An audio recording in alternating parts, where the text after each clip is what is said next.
ఈ రోజు నుంచి దసరా నవరాత్రులు కదా, అందుకే కొంచెం ఓకే. ఈ రోజు వెల్కమ్ టు అన్వ్యూస్. ఈ రోజు ప్రోమో చూసిన తర్వాత 2 ప్రోమోస్ చూసాక మనకు ఒక అనాలిసిస్ వచ్చింది. ఈ రోజు మిడ్ వీక్ ఎలిమినేషన్ అయిపోయింది, అది ఎవరైపోయారు అనేది కూడా తెలిసిపోయింది. సో ఈ మధ్యలో కొన్ని ఎమోషన్స్ అన్ని కలిపి పక్కన పెట్టేస్తే దీని తర్వాత అంటే టాస్క్లన్నీ అయిపోయిన తర్వాత నబీల్ అండ్ పృథ్వీ మధ్య జరిగిన మెగా చీఫ్ కోసం పెట్టిన టాస్క్ అయితే టూ గుడ్. నిజంగా చాలా కాంప్లికేటెడ్ గానే పెట్టారు.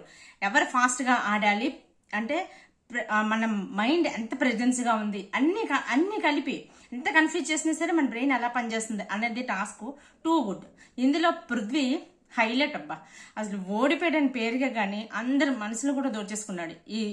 ఈ నేను లైవ్ చూసిన తర్వాత అసలు ఓవరాల్ గా జరిగింది ఏంటంటే, ఫస్ట్ ఆఫ్ ఆల్ మనం ప్రోమో చూసుకుంటే ఏమైంది, ప్రేరణ లాస్ట్ మూమెంట్ వరకు వెళ్ళింది.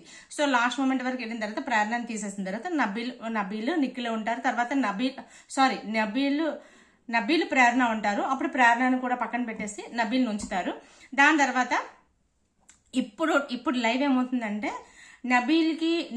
నబీల్కి పృథ్వీకి ఒక టాస్క్ పెట్టారు. సో ఈ టాస్క్ లో సో ఎలా అంటే కొంచెం తాళ్ళలో పెట్టేసి కింద నుంచి ఇలా పాక్కుంటూ వెళ్ళిపోయి దాని పక్కన ఒక లెటర్స్ ఏవో పెట్టాడు. అది స్క్రూలా తిప్పి అంటే మనిషి ఇలా తిరుగుతూ ఉండాలి, కళ్ళు తిరుగుతూ ఉంటాయి. సో అది అయిపోయిన వెంటనే ఆ లెటర్ బాక్స్ పట్టుకొని మళ్ళీ ఒక చిన్న థ్రెడ్, ఒక చిన్న సన్నటి రాడ్ మీద నడవాలన్నమాట. అక్కడ మాత్రం కళ్ళు తిరిగిపోతూ ఉంటాయి. సో అది దాటేసిన తర్వాత ఐఎమ్ మెగా చీఫ్ అని అరేంజ్ చేయాలి పైనుంచి కిందకి. ఇది టాస్క్. నిజంగా ఇందులో పృథ్వీ అయితే చాలా చాలా చాలా చాలా బాగా ఆడాడు. అయితే నబీలు తడబడినా సరే నబీల్లో ఉన్న స్పెషాలిటీ ఏంటంటే తడబడిన పృథ్వీ ఆడేస్తున్నాడని కంగారు పడలేదు, ఏం చేయలేదు, బ్యాలెన్సింగ్ నెమ్మదిగా ఆడుకుంటూ వెళ్ళాడు. పృథ్వీ ఏం చేశాడు, ఆడుకొని అయిపోయిన తర్వాత మొత్తం అంతా చాలా బాగా ఆడాడు. అప్పుడు సబ్బా నిజంగా పరిగెట్టినప్పుడు కానీ లేదు అంటే అది ఇలా తిప్పిన తర్వాత దాని నుంచి నడిచే విధానం కానీ ఎక్కడ ఇంబ్యాలెన్స్ అవ్వకుండా వెళ్ళి అక్కడ లెటర్స్ అరేంజ్ చేసిన దగ్గర కూడా సరిపోయింది. కానీ లెటర్స్ అరేంజ్ చేసినప్పుడు ఐఆమ్ మెగా చీఫ్ అని పెట్టాలి కదా, అక్కడ కొంచెం ఐకి యామ్కి మధ్యలో స్పేస్ ఇవ్వకుండా పెట్టేశాడు. సో ఎవరో కంగారు పెట్టేసరికి బెల్ల కొట్టేశాడు అనమాట. అక్కడ జరిగింది అది. నబీల్ మాత్రం 2-3 సార్లు పడిపోయాడు. ఇది తిప్పే దగ్గర అది ఊడిపోయింది, అయినా సరే వచ్చాడు నెమ్మదిగా చేసుకుంటూ. టైం ఉంది కాబట్టి అన్ని సెట్ చేసుకుని చూసుకొని ప్రాపర్ గా ఫిట్ చేశాడు. సో ఇది మాట.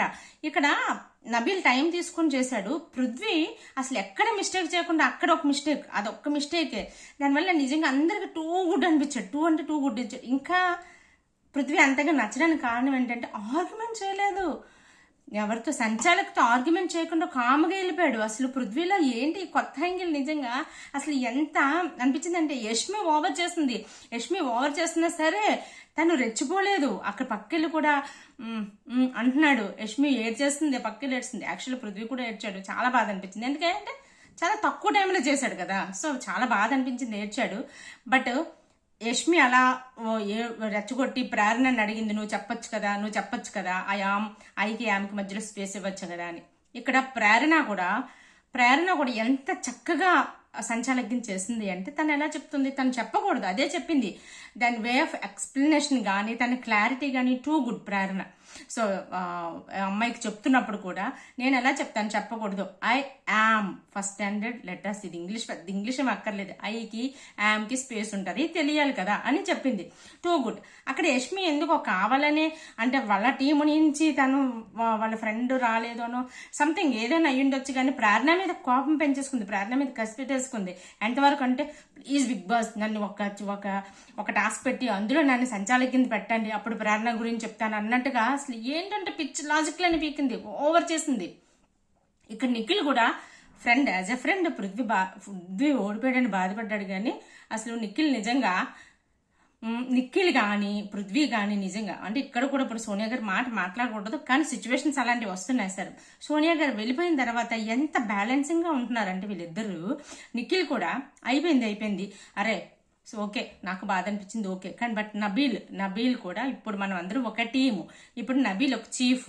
సో మనం అందరం ఒక టీం కింద ఆడి వైల్డ్ కార్డ్స్ తో పర్ఫెక్ట్ గా ఆడాలి. మన టీంలో మనం టీం డిస్కషన్స్ అవ్వాలి, ఏ లోటుపాట్లు ఉన్నా మన టీంలోనే మాట్లాడుకోవాలని చెప్తున్నాడు. చూడండి తను నబీల్ని కూడా వెళ్ళి ఎంకరేజ్ చేసి నువ్వు ఇలా ఉండాలి, నువ్వు వైల్డ్ అంటే మెగా చీఫ్ అయ్యావు, చాలా బాగా డీల్ చేయాలని చెప్పే విధానం టూ గుడ్ అనిపించింది నిఖిల్.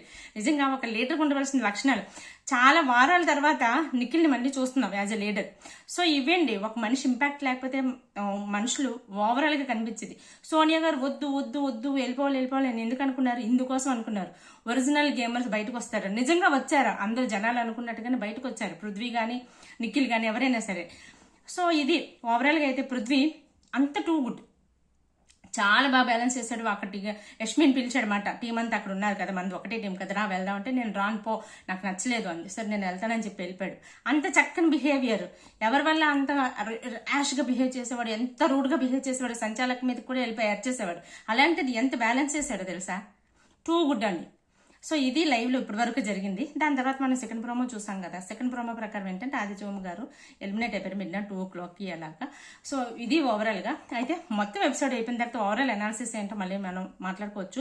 సో ఈ వీడియో మీకు నచ్చినట్లయితే లైక్ చేసి షేర్ చేయండి. అలాగే మీ అభిప్రాయాన్ని కూడా కామెంట్ చేసి చెప్పండి. ఒకవేళ నా అభిప్రాయం తప్పని మీకు అనిపిస్తే అవును ఇది కాదు ఇది కరెక్ట్ అని చెప్పండి. అలాగే ఛానల్ సబ్స్క్రైబ్ చేసుకోండి. Take care, bye.